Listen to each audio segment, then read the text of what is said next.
now we are starting investigating due annuities. What is a due annuity?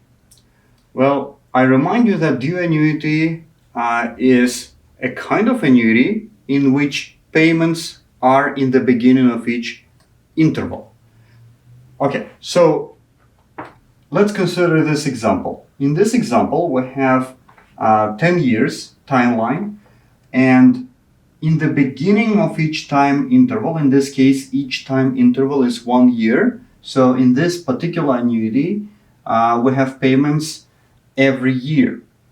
And let's say in the beginning of this first year, so that's our first time interval. In the beginning of this first year, we have $100 payment.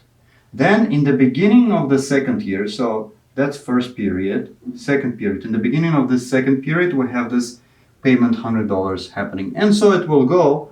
And in the beginning of the last period, which is 10th period, we have the last payment happening.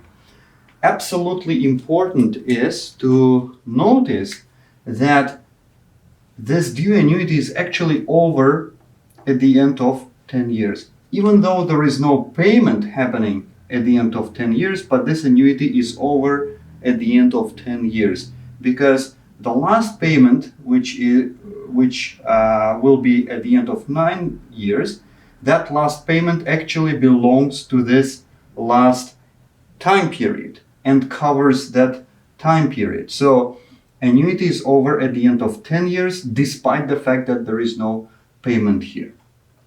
Okay, so what we need to do now, we need to learn to solve for this annuity, and the way we'll do it, we'll learn to transform this due annuity into ordinary annuity. And for us to transform it, we need to understand one idea pretty well. And that idea is this. So remember, in this example, each payment is $100. The payments are happening at the beginning of every year for 10 years, and the rate is 2% compounded annually in this example. So keeping all that in mind, let's appreciate this fact. Okay, so $100 today is equivalent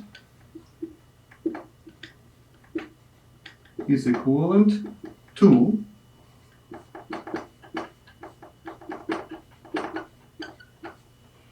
$100 times 1 plus 0.02 in 1 year.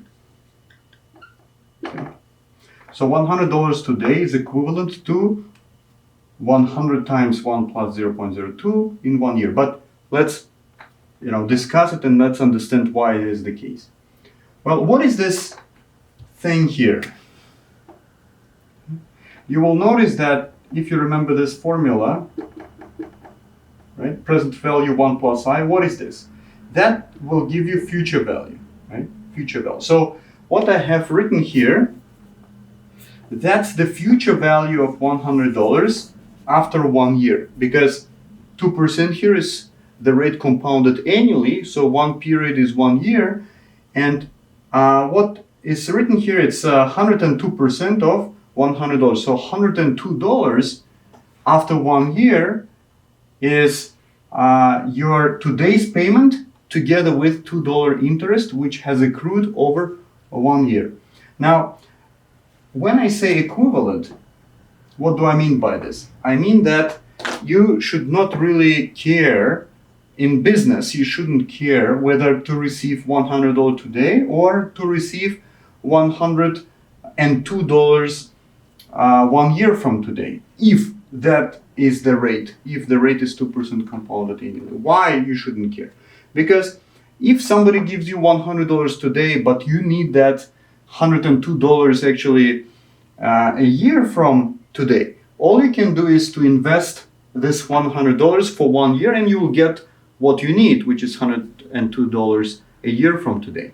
Or vice versa, if you need money today, but somebody gives you only $102 a year from today, because 2% compounded annually is the rate in the economy, you can simply borrow $100 today against $102 1 year from today, right? So, but that of course, assuming that 2% compounded annually is the rate for investing and for borrowing. So it's basically a rate for everything in this economy, which is a very simplified situation.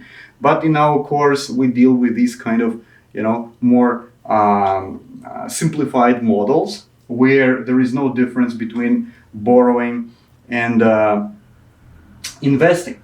Now, if that is the case though, if 2% is the universal rate which covers borrowing and investing, then indeed $100 today is equivalent to $102 in 1 year, because no matter what option you are given, you can always make for yourself another option, right? So given $100 today, you can make for yourself $102 in 1 year from today by investing, or vice versa. If somebody gives you $102 a year from today, you can make for yourself $100 today by borrowing that $100 against that future payment.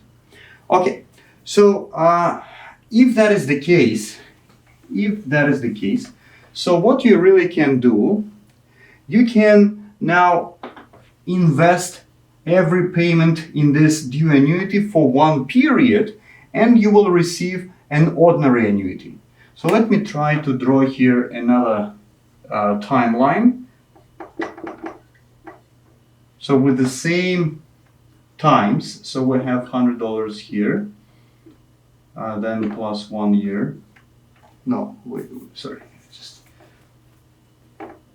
just plus 1 year, plus 2 years, and so on, plus 9 years, plus 10 years. So we have the same timeline, but what we are doing now, we are basically changing $100 in the beginning of each period. We are now moving those payments 1 period ahead by investing. So this first payment, $100 today, I invest for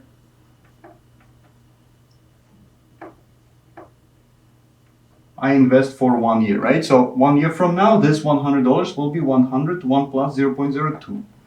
This second $100 will also become 1 plus 0.02, okay? And this last, and so on, it will go for every payment, but this last one will be also $100, 1 plus 0.02, after 10 years. Okay, so this last payment, which was supposed to be in the beginning of 10th period, of 10th year, will be now in the end of that period, or at the end of 10 years. So you can see that, let me erase this just to not clutter our graph. You can see that basically this payment after investment was transformed to this payment, right? So this payment after that 1 period investment was transformed to this payment, and so it will go, right? So this payment will be transformed to some payment here, and this payment, the last one, will be transformed to this last payment. So every payment in this due annuity will be transformed so that resulting annuity is actually ordinary annuity. So you can see this annuity in the bottom is ordinary annuity. Why? Because each payment now is at the end of each time interval. So this is an ordinary annuity. And another important fact that this ordinary annuity is equivalent to this due annuity. Completely equivalent. Long story short, if you want to calculate for due annuity, so if you have some due annuity with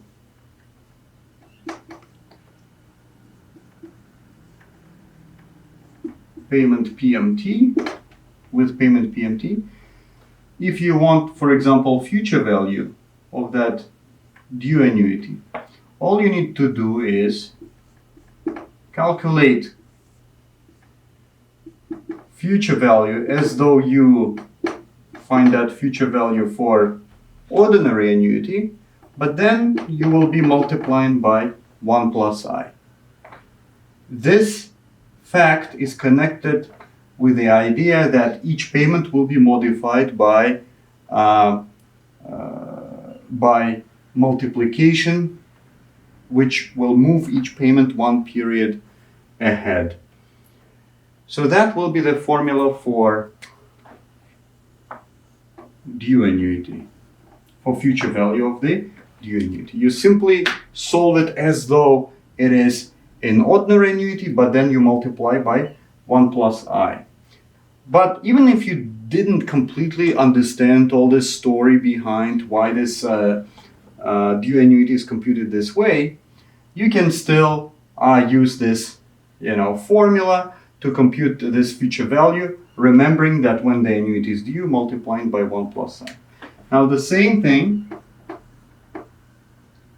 if you have present value, so you will compute this present value as though this annuity is ordinary,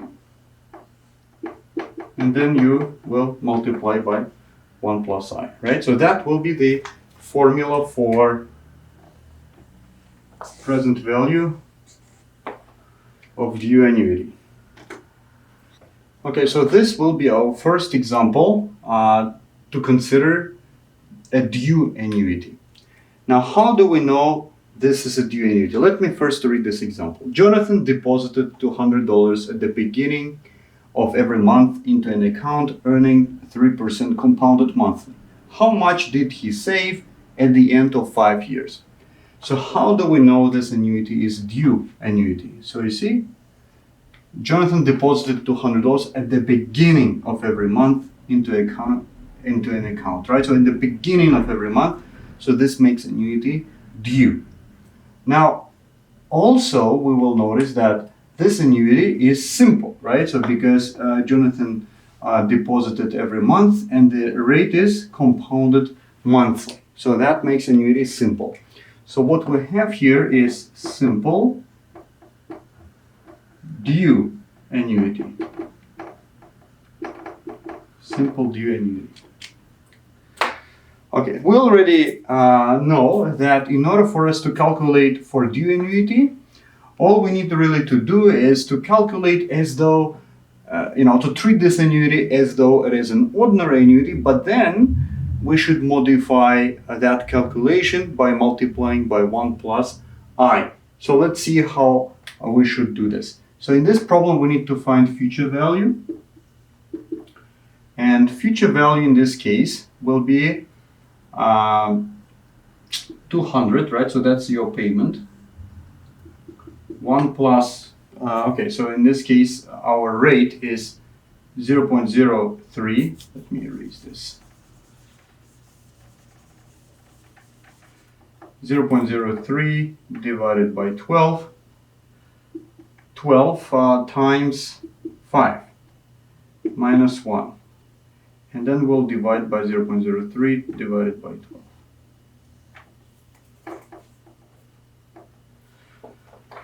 So what I just have written, I have written the calculation of future value based on an ordinary annuity. So this so far does not reflect the fact that the annuity is due.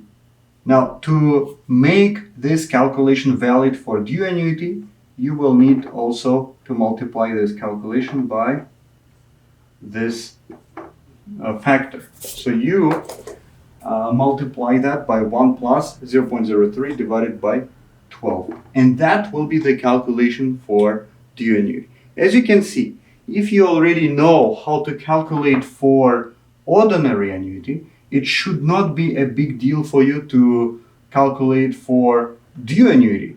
As long as you notice that the annuity is due, you basically follow the same technique as to calculate for ordinary annuity, but then you multiply by this part here, by this factor, which will make this annuity due. So this will make this calculation appropriate for annuity due. So let's compute that.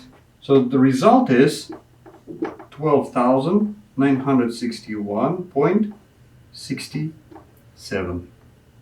Okay. So that's how you calculate for due annuity. Now let's just ask another question for this problem. How much interest will Jonathan earn? So interest. How should we find interest in this problem? Well, all interest will be included in the future value because that's the saved amount, right? Amount which will include all payments together with interest. So we'll take this 12,961.67 and we'll subtract all payments combined, which is 200 times 12 payments per year, and there are 5 years. So let's calculate that. 961.67 will be the interest in this problem. So Jonathan will earn $961.67 of interest. Okay, let's check out another example now. In our next example, Nadira financed a car by paying $700 at the beginning of every month for 5 years. If the rate is 4% compounded semi-annually, what is the price of the car? Now, in this problem, there are several keywords. So first keyword is the beginning, right? So that makes annuity due. Also, another important thing to notice is that the payments are made every month and the rate is compounded semi-annually. Okay, so this is an example of due. This annuity is due. Why? Because the payment is at the beginning.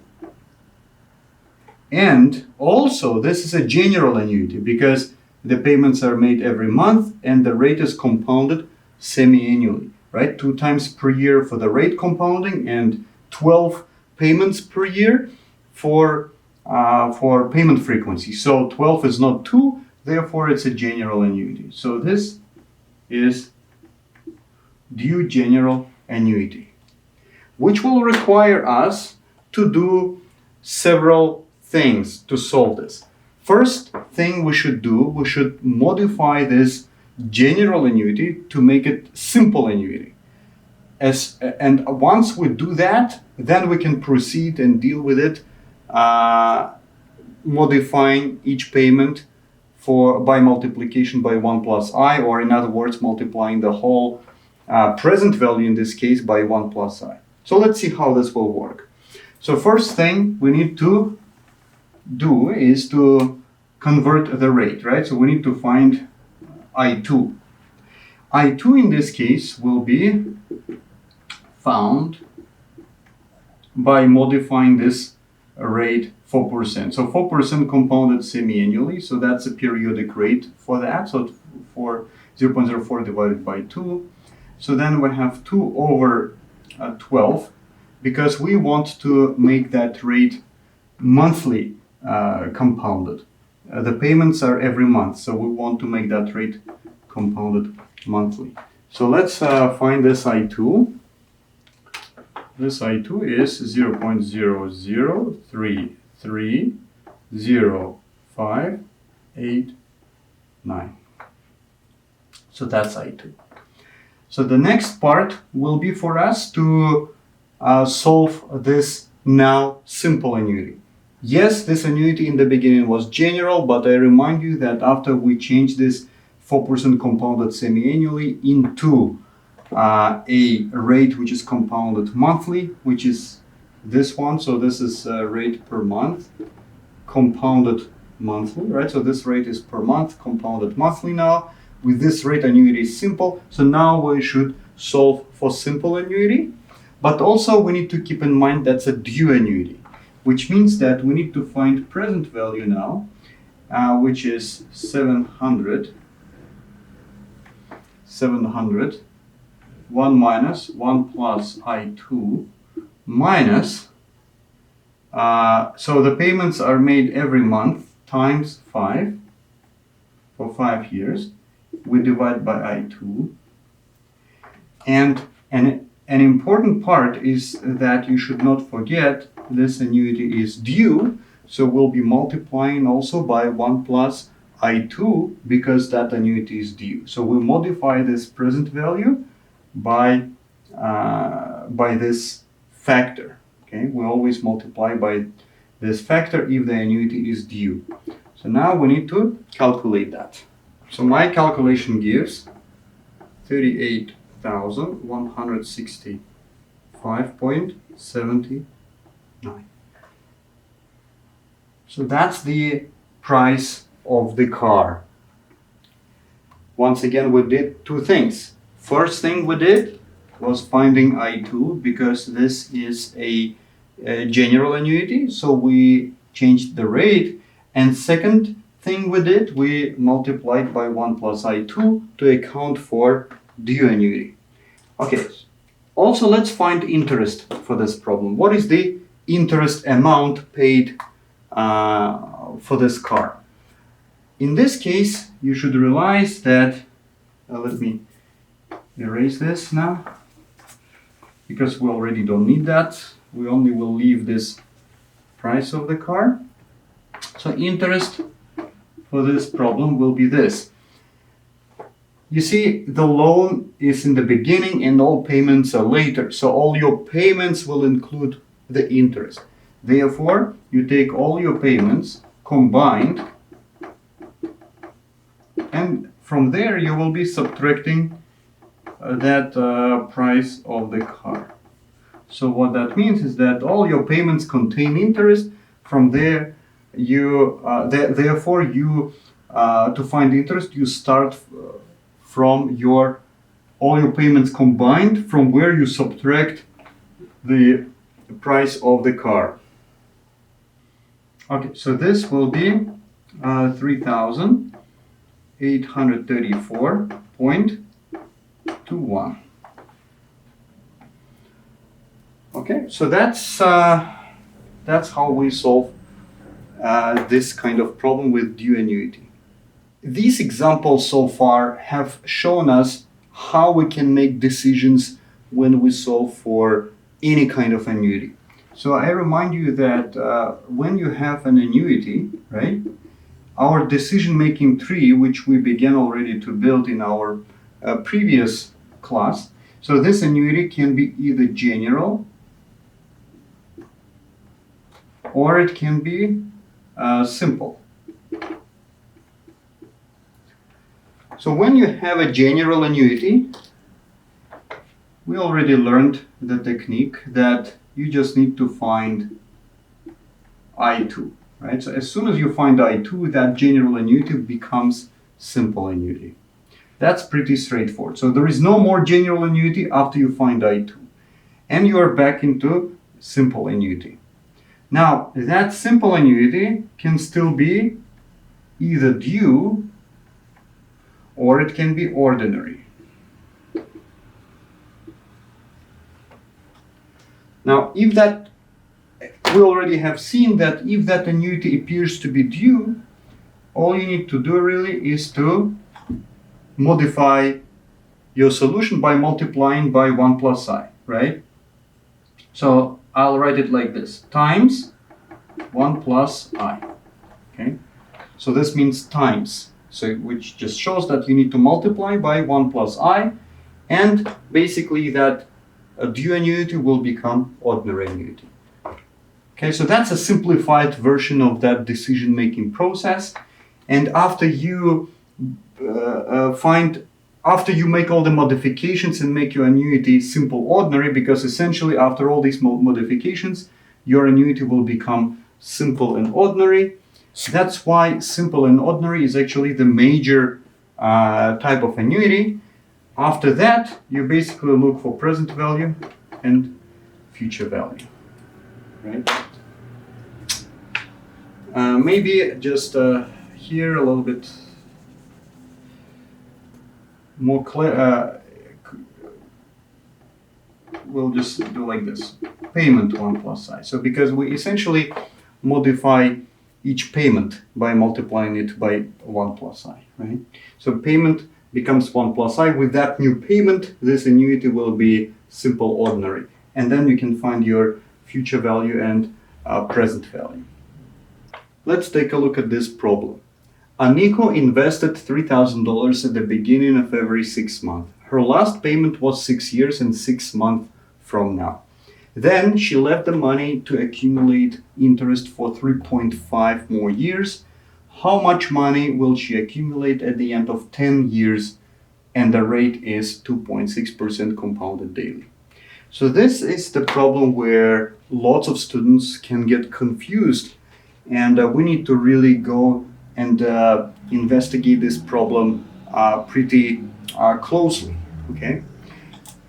It all starts with a good timeline. So we need to draw a timeline which will reflect this situation clearly.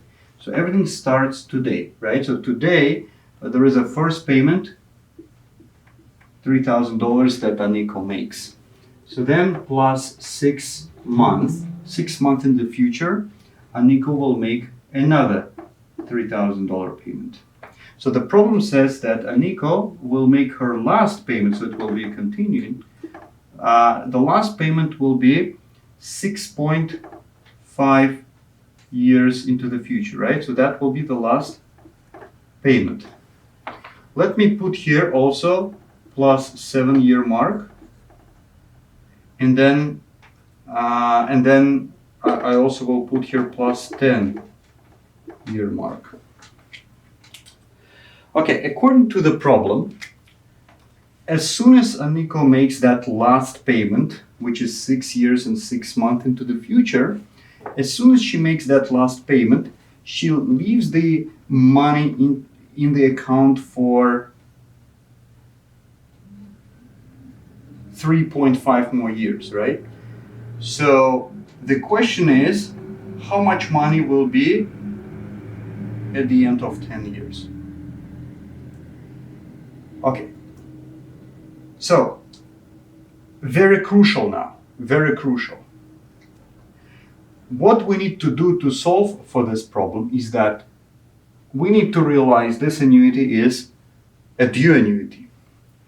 And when we realize that the annuity is due annuity, we also will realize that the future value of this due annuity is actually at this time, right? Because future value of due annuity is always one period ahead from the last payment. Okay, so the last payment is 6.5 years from now, but the annuity is over 7 years from now. Okay, so when we find future value of annuity, it will be 7 years from now. And when we are told that money is left in the account, so after this last payment, the money will be left in the account for 3.5 more years, okay, which is starting from 6.5 years from now. From mathematical perspective, after we find future value of the annuity, which is annuity due, that future value of annuity will be as of 7 years from now. And for calculation purposes, after we find this future value of annuity, we also will need to find a regular future value for 3 more years, right? So this future value will have to reach 10-year mark by moving 3 years into the future. So essentially this future value will become present value, and then we'll find future value of that amount 3 years into the future. Okay, so that's the idea behind this solution. Okay, so let's now see how this idea will work in actual solution. Now, one thing I'll just write down for myself, because I'll erase this problem, and there is the rate. So the rate is 2.6% compounded daily. Okay, so let me now erase this problem, because now we have this timeline with the plan, and we'll use this timeline instead of the problem to solve it. Okay, So first thing to realize, and also to remember that decision-making tree, that we have a general annuity here. Payments are every 6 months, but the rate is compounded daily. So that annuity is general. Okay, so what it means is that we need to start by finding I2. And I2 is equal to 0.026 divided by 365. So 365 divided by 2, right? Because we want to get semi-annually compounded rate, minus 1. Okay, so let's calculate that. 0.013084,398. So that is our I2.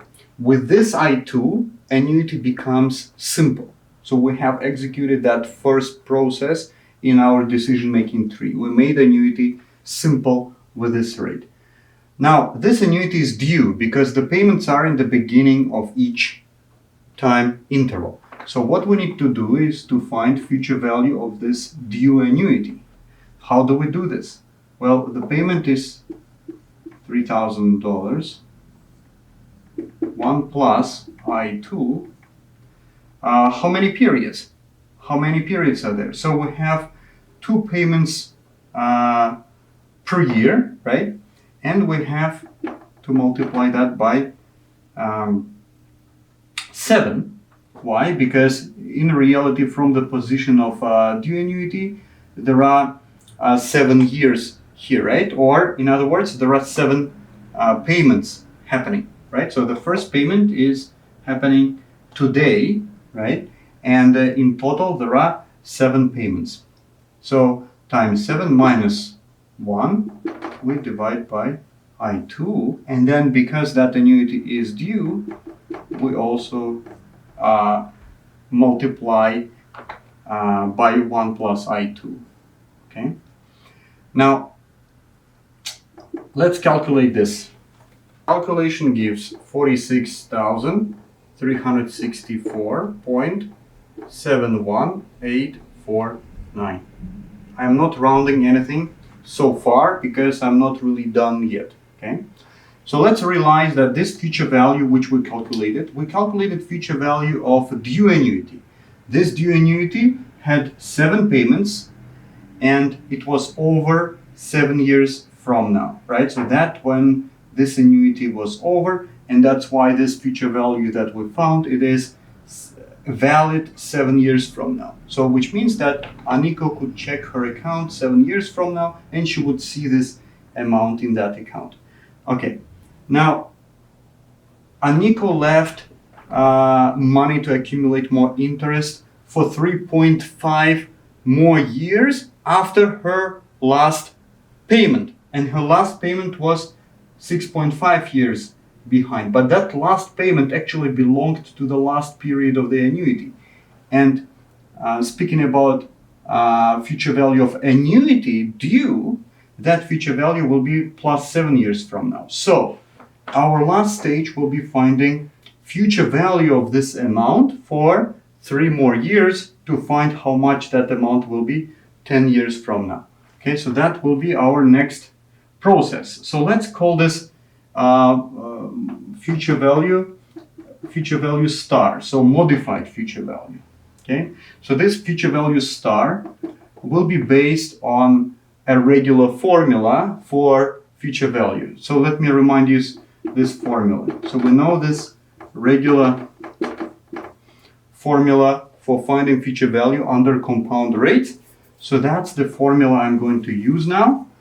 Essentially, this amount is my present value.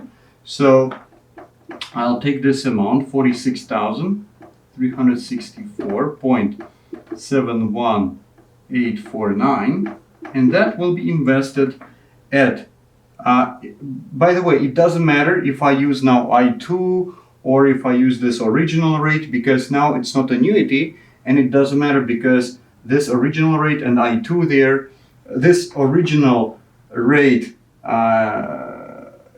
if I find periodic rate for that original rate, that periodic rate will be equivalent to this periodic rate, which is I2, right? So that doesn't matter for me then what I use. So therefore I'll use I2 because it's already saved in the calculator.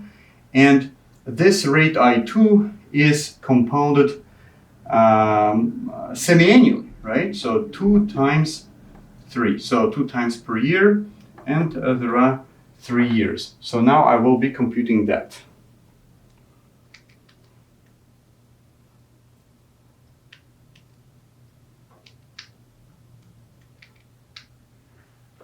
So the result is 50,125.81.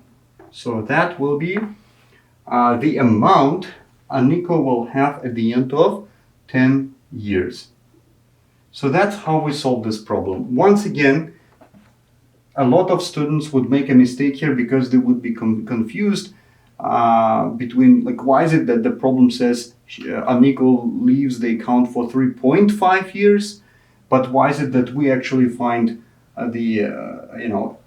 future value star here by pushing this future value of annuity only 3 years into the future? The reason for that is that in annuity due, future value is 1 period ahead. Okay, so that's something to pay close attention to. So this is our next problem, which is interesting because it's a real life problem. Okay, a car has a residual value of $5,000 as of 5 years from now. If this car would require payments of $400 bi-weekly at the beginning of every period, what is the price of the car? Assume that the rate is 6% compounded annually and the last payment is made 4 years and 50 weeks from now.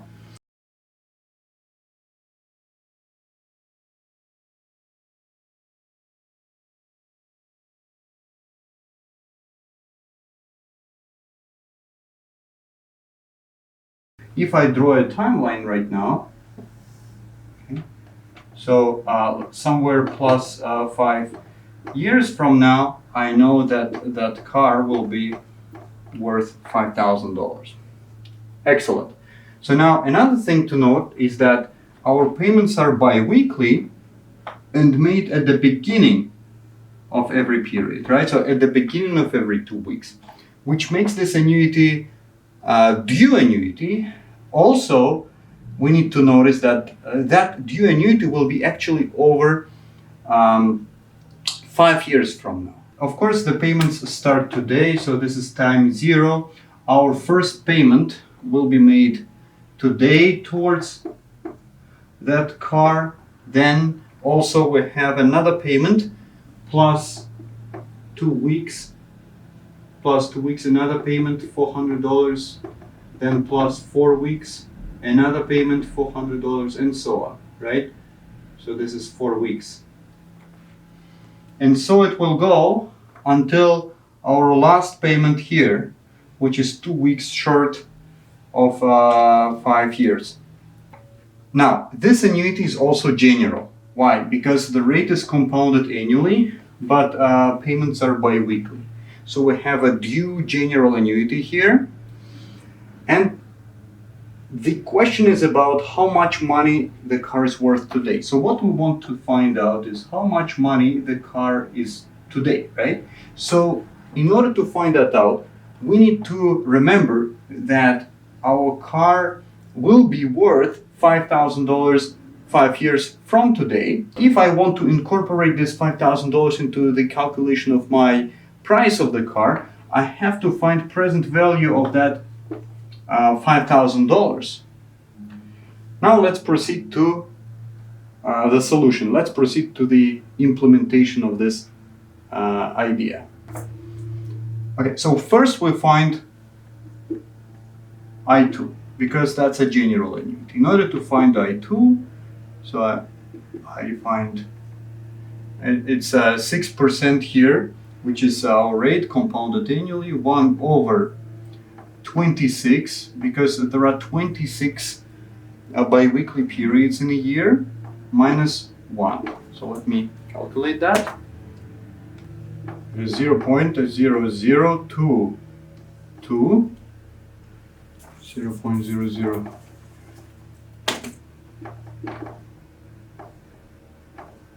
52243,625.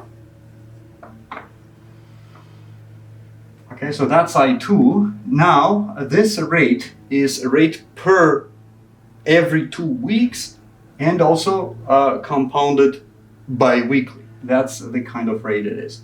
Now, with this rate, we'll find present value of annuity. The payment is $400 bi-weekly. 1 minus 1 plus I2 minus how many bi-weekly periods are there? So 26, right? Minus 26 bi-weekly payments in a year, and then we need to multiply by 5 because there are 5 years. And then we'll divide by I2, and also we need to multiply by 1 plus I2 because that's a due annuity. Okay, so let's calculate that. All right, so this is equal to 45,160.64 545. So that's the present value of our payments.